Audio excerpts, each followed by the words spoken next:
suspended planned protests against the increase in the pump price of fuel and the electricity tariff have been received with mixed reactions among Nigerians. As at Sunday night, many had anticipated a showdown Monday with the federal government, only to wake up to tales of another compromised, suspended September 28th strike after several deafening drums of war and exchange of words from the Nigeria Labour Congress, NLC, Trade Union Congress, and the government to down tools. During the meeting held at the presidential villa, Abuja, till the early hours of Monday to suspend the strike, the agreements between the federal government and the organized labor, it was resolved that the hike in electricity tariff is to be suspended for a period of 2 weeks, while the new pump price of petrol would remain unchanged. It could be recalled that the Nigeria Labour Congress and the Trade Union Congress had earlier rejected the increase in fuel and hike in electricity tariff, and at the press conference on September 18, 2020, gave the government 10 days ultimatum to revert to the old prices of fuel and electricity. This suspended planned strike has generated mixed reactions, and Flip TV speaks to members of the Joint Action Front and some Nigerians on the issue. Yes, the trade union leaders, NLC, the Nigeria Labour Congress and the Trade Union Congress, suspended the strike on the basis that they have reached an agreement with the government on, so to speak, palliatives on reversal of the electricity tariff for at least for 2 weeks, and unfortunately also in a way accepting the deregulation as a program. We at the Socialist Party of Nigeria was not surprised. We are not surprised at this response. The reality on the ground is that Labour has failed to offer an alternative, a clear alternative to neoliberal policies, or clear alternative to what the government is presenting. And so that explains why they are in this problem. And then the strike for today would have gone ahead. The mobilization, the protest, the mass protest would have gone ahead. So that Nigerians will feel the impact of that movement. Don't forget, the problem goes beyond the fuel hike. It goes beyond petrol hike. It goes beyond electricity. It's about the country that is badly run on neoliberal policies. For instance, education is not there. It's collapsing. Healthcare is collapsing. Housing, we have about 17 million deficit. We have joblessness. At least in the last 6 months, millions of people have lost their jobs. These are issues. People cannot feed themselves. The cost of living is going up astronomically. So people are complaining, discipline, against this country that is being run in a way that puts more money in the pockets and bank accounts of a few at the expense of the vast majority. So the movement goes beyond this fuel hike, electricity, and it goes beyond that. Why can't they subsidize something that benefits the ordinary people? Why can't they subsidize it? Don't forget, the same government is subsidizing the rich. Why did they set up AMCOM? They set up AMCOM to be able to bail out the rich, to bail out the banks. Do you understand? So why can't they now do the same thing for the poor? In any case, we are not even supposed to be talking about subsidy if our refineries were working well. So therefore, we will not need to import petroleum products. We have crude oil in this country. There is what they call comparative advantage. Nigeria has comparative advantage over petroleum products. We should not be buying petroleum products for fuel. We should not be paying more than 10 naira per liter. And even at that 10 naira per liter, we'll be making profit. Well, compromise, yes. Because the trade union leaders, like I said before, are not offering an alternative. They are even talking about palliative. And we know what palliative means. From Obasanjo to Blue George Jonathan up to Buhari. It's not going to work. 133 buses cannot even sustain the local government in this country. So why go by that palliative that will not make any impact on the lives of the ordinary people? What we need, this country is so blessed, monumentally, to be able to resolve our problem. It's so blessed to not to have anybody poor, not to have people feed 3 square meals. This country is so rich. So what we need is to change the way things are run. No, they can't do that. And that, it's like jesting. So understand, Nigerians don't have belief in this so-called palliative or this so-called thing they are talking about.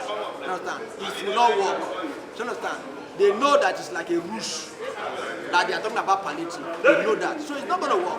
Nigerians know that. And that explains why. You see, people with cynicism, not just against the government, but even against the labor leader, that nothing will happen. Labor leaders will know them and the rest of them. And it's coming to true. You know, what we are seeing, what people are saying on the street, that is what is playing out now. More so, they didn't even consult anybody. They didn't consult the NLC state structure. They didn't consult the affiliates. They didn't consult the NEC. They just went ahead to, it's unfortunate. But that is where we are. We are not going to relent. We are going to continue mobilization as a party and also as a pro-labor organization. We continue to mobilize the Nigerian people until we get to the promised land. The truth is, the Nigerian government lack the capacity, the trust to fulfill their promises. I mean, that has been expressed over time by the masses. Not having confidence in their government, because we see in various promises that have been made over the time, government, even this current government, has not lived up to its promises. The government that came under the mantra of change, the government that said it will not deregulate, the government that said it's going to give workers job, a government that said is going to provide infrastructures. Such government that failed in its own campaign promises, and so such government cannot be trusted. Just like we in the democratic socialist movement have always drawn the conclusion that until the workers themselves begin to take charge of their various unions and of course the national body of the NLC to begin to take charge of NLC, the right-wing elements who have taken charge of the NLC leadership will continue to use the NLC as a bargaining chip, and things like this will continue. And so we are hoping that in the coming period, the mass of the people will rise outside the labor leadership, call for strike, and begin to take their destiny in their hand, begin to agitate on the street. The question is, what do we benefit being Nigerians? What do we benefit? We provide road ourselves, we provide communities, provide electricity themselves, they provide water for themselves, we fuel our generators, we do everything. What does government do with government money? And that is a big question that those in government need to answer. What does government do with government money? Government has enormous, stupendous wealth, enormous resources to provide basic amenities for Nigerians, free of charge, free qualitative education. It's enshrined under Section 18 of the Constitution, but we pay for everything, even as Nigerians.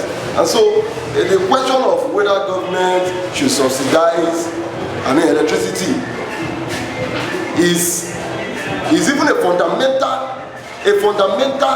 objective of government to provide free electricity for its citizens. The refineries should be fixed. It is no more news, and of course we know that government deliberately do not want the refineries to work, because it is a business, it is big business guys who have dominated, who are involved in the importation of fuel, who are the same people who control government. Our refineries are not working because government does not want it to work. If a single man like Dangote can build a refinery, then what is difficult for government to build a refinery? So government should make a refinery work. South Africa is not an oil producing nation, but South Africa has 5 working refineries, and so many other African countries. So government should make a refinery to work, to end the policy of deregulation and privatization. Well, there is always a compromise somewhere. the leadership of the NLC, in their own interest, decided to call off the strike at their level. But the truth is, the workers themselves, they might not be on the street today. To them, the strike was not called off. The action might have been called off.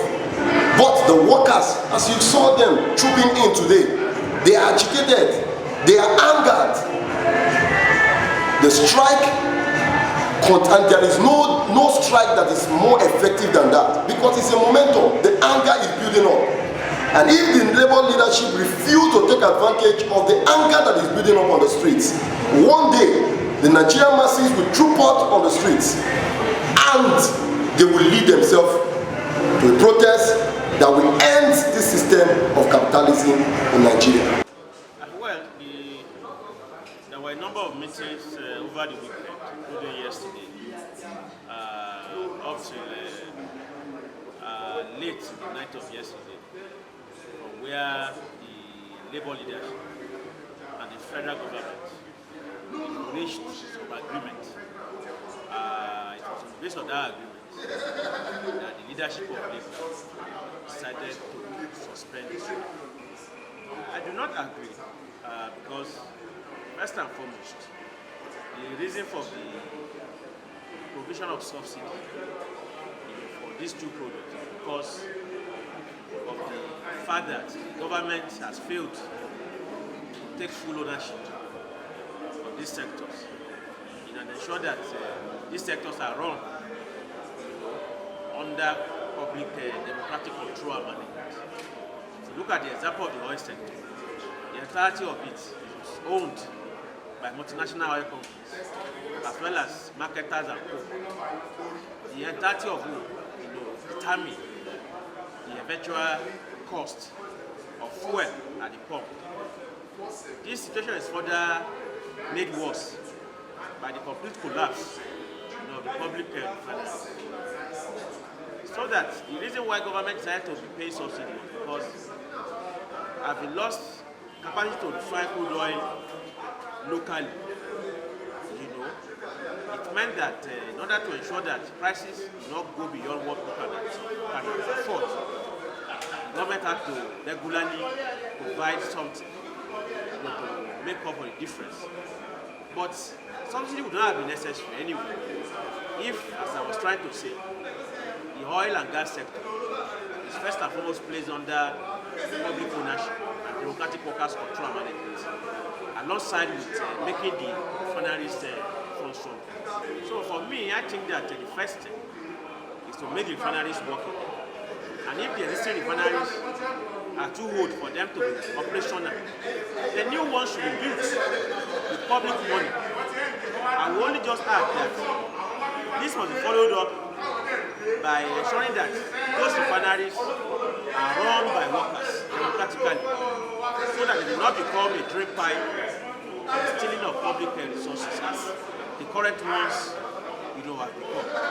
If this is done, alongside with ensuring that the government takes ownership of the oil and gas sector, we should be able to begin to see a situation whereby the price of fuel in Nigeria will be so low that ordinary people will be able to afford it.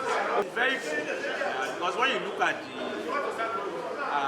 the agreement signed, you realize that the workers and poor people of this country did not win anything. First and foremost, there's no pronouncement in that agreement as to the reversal of fuel price. What that means is that Nigeria will still continue to pay 162 naira per litre, for fuel. Then secondly, and more tragically, in that agreement, Labour appears to have implicitly agreed with government for full deregulation of the oil and gas sector, which means that there will be future increases in fuel price. Then thirdly, the tariff hike was only suspended. What that means is that it's a temporary measure and it can be restored tomorrow when the government feels more confident to do so. So when you look at all of these factors, you realize that nothing was won by the working class and poor people of this country in that agreement. And rather, that agreement was a compromise by Labour leadership that did not want to show. No Nigerian can have such confidence. One, because this is a government that has habitually failed to even implement its constitutional duties as per Chapter 2 of the Constitution when it comes to the objective of state power.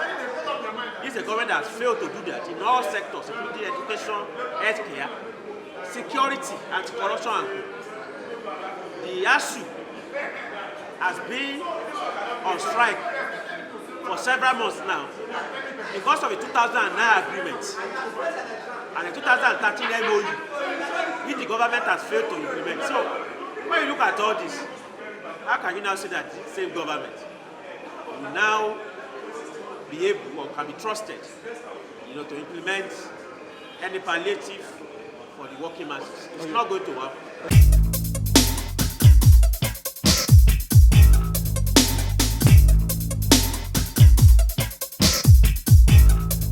It was like a dream when millions of Nigerians who slept on Sunday night, anticipating for a protest to come through, realized or woke up to discover that the planned September 28th protest has been suspended by the NLC. Not only the NLC, the TUC. Both the federal government and the NLC reached an agreement and which led to the suspension of this protest. But right here, we are on the streets to feel the pulse of the people concerning what the Labour has done. Would you say the Labour has been compromised? Would you say the Labour is not representing the hope of the common masses? Let's quickly join them.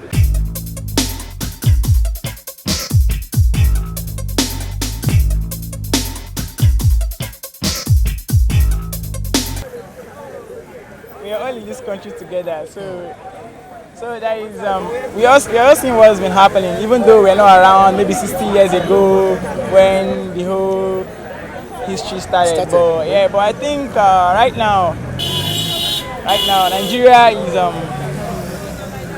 I don't know, but I felt Nigeria should be better than this. You get? So like if you look at every country in the world who we got independence with, like okay, let's just even in Africa, look at Ghana. Like, though I know we had issues, like for a growing country, there are going to be issues. There's going to be economical problems, educational problems, and all that. But the main thing I should look out for is how serious, like how positive are we to solving those issues, like to making it actually, like to working and solving those issues. By looking at Nigeria right now, if I'm to score Nigeria over 100, I will actually say 30. 30 over 100. Because Nigeria has in fact, we've not even started. Wow. Someone will say we have a long way to go. We don't have a long way to go. Wow. We've not even started. Talking about leadership. I know we have youth that are struggling, we have a hustling spirit. Like Nigerians are one of the best hardworking people in the world. I have uncles in UK, in Italy, who every day who I chat with, and they say that Nigerians are really very hardworking people, very industrial people. All we need to get is leadership. Our leadership themselves like brains to come on because they know what they are getting from there. It's a recycle, so they are recycling themselves, the same old cargoes and all that, and looting the country's treasure and all that. So I think God needs to step in, because at the way Nigeria is, it's only God. It's only God. God needs to step in. So. Mr. Mike, to be quite honest with you, as an individual, I think Labour, when I mean Labour, TUC and NSC, they have disappointed Nigerians. Because to be quite honest with you, Nigerians relied on them. Not that they would have done it alone, but they would have taken the lead. But it is unfortunate that even with little or no intimidation, they chicken out. Because if you look at it by our standard, I don't know the reason Labour decided to disappoint Nigerians. Because the two critical sectors of the economy that we are looking at, that this bad policy is coming out to destroy, they are quite it is area that the labour needed to do the needful. That's a critical area. Yes, because if you look at PMS, any increase in PMS have multiplier effect in our economy. If you look at increase in the electricity tariff, every household in this country is a stakeholder. So looking at the two critical areas and looking at the pandemic, that the world is just coming out of the pandemic, and every area globally, governments are looking at ways to mitigate the impact of the pandemic on their citizens. And this is not the right time to talk about increase in these two critical areas. Now, if Labour, who we look up to, have disappointed us, it's unfortunate. And I think going forward, if there's any need for mass action, peaceful protest, we should not rely on Labour. Because if I quite understand that even before we got to this stage, there is a succeeding court judgment that bar government, whether NEC, Electricity Regulatory Commission, whether DISCOs, whether transmission company, whether government is there is a succeeding judgment that bar them from hiking the electricity tariff, and this they flagrantly disobeyed. Here we are, Labour not being able to stand on their feet to say you must do the needful. Now, government on itself was intimidating Labour, saying that there's a court judgment, go and obey court judgment. The same government who is saying go and obey court judgment is flagrantly disobeying a subsisting court judgment. So what I'm trying to say is Labour is a bunch of disappointment, and it's unfortunate. And I want to call on Nigerians that henceforth we should not rely on Labour.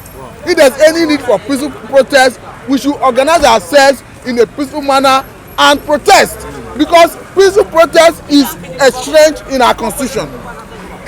There's even a court judgment that says that you do not need police, the permission of police to embark on peaceful protest. The only thing the best police could do is to provide security for those who are protesting, as long as they are doing it within the ambit of the law. And the government itself is not doing us any good, because look at Mr. Mike, we are even talking about electricity and fuel. There's another issue. Look at government asking CBN to withdraw forest to importation of any food related item, and this have caused price of bread to skyrocket. And any food item or any product that depend on importation of raw material to produce food here, the price is bound to increase. So I think the government is stifling the economy. They are not thinking of doing the economy any good, and we cannot continue in this manner. This government, I think they have no human face. Look at the labor issues just an hour, a day ago. Yeah. They told us that they're going to strike for tariff and hike fuel this thing. Yeah. Within a minute, they divide the issue. In fact, Nigeria is not a place to reckon. It's not a place to rely about, because look at, we are in a 60 anniversary now. No electricity. Look at price increment. Look at everything in the market has gone up now. Even our leaders are not even care about the masses now. What they are about is to share money. They would loot everything. They went to abroad and go and back the money there. So to use the money to develop the country. They're not doing it. Look at our president. He's not even, in fact, he's incompetent in leadership. He doesn't know what to do. It's unfortunate that we are in Nigeria. But I believe the only thing that can save Nigeria is mass protection. Mass protest. Mass protest. That's what can save Nigeria. Because if you are waiting for others to do something, they cannot do it. Until we rise up and say enough is enough. And this can be done by collaboration of the people, by Igbo, Yoruba, and Hausa coming together. Let's forget about every sentiment and that this one is Igbo, this one is Hausa. Until we come together and say yes,